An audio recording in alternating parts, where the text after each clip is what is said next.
الرحمن الرحیم۔ میں ہوں حکیم احمد حسن نوری۔ فَبِأَيِّ آلَاءِ رَبِّكُمَا تُكَذِّبَانِ۔ تم اللہ تعالیٰ کی کون کون سی نعمتوں کو چھٹاؤ گے؟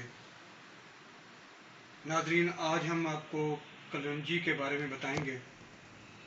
کلونجی اللہ تعالیٰ کا ایک عظیم تحفہ ہے جسے ہم کثیر تعداد میں استعمال کرتے ہیں۔ اللہ تعالیٰ نے کلونجی میں ہر مرض کی شفا رکھی ہے، اور یہ ضروری ہے کہ جو طبیب اس کو استعمال کرائے تو انشاءاللہ یہ ہر مرض میں اللہ تعالیٰ نے اس دوا میں یعنی کلونجی میں شفا رکھی ہے۔ یہ سیاہ رنگ کے دانے ہیں، یہ ہم آپ کو دکھاتے ہیں۔ سیاہ رنگ کے یہ دانے ہیں، یہ تخم پیاز کی مانند یہ خوبصورت دانے جسے ہم کلونجی کہتے ہیں۔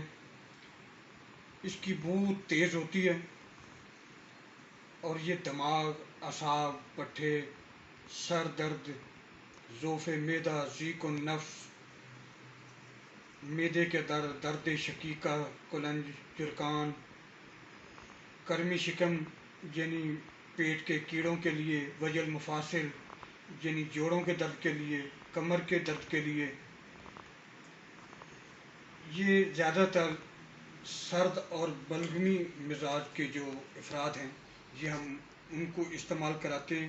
ان کے لیے یہ انتہائی مفید ہے، یعنی وہ مریض جن کا مزاج سرد اور بلغمی مزاج ہے ان کے لیے یہ قدرت کا انمول تحفہ ہے۔ اسے آپ دیکھ سکتے ہیں، اس کی پہچان کر لیں، جب بھی خریدتے ہیں تو یہ ایسی ہے کہ اس کی شکل آپ دیکھ سکتے ہیں، بہت خوبصورت اس کی خوشبو ہے۔ آپ استعمال کریں، انشاءاللہ آپ کو ضرور فائدہ ہوگا۔ جزاک اللہ۔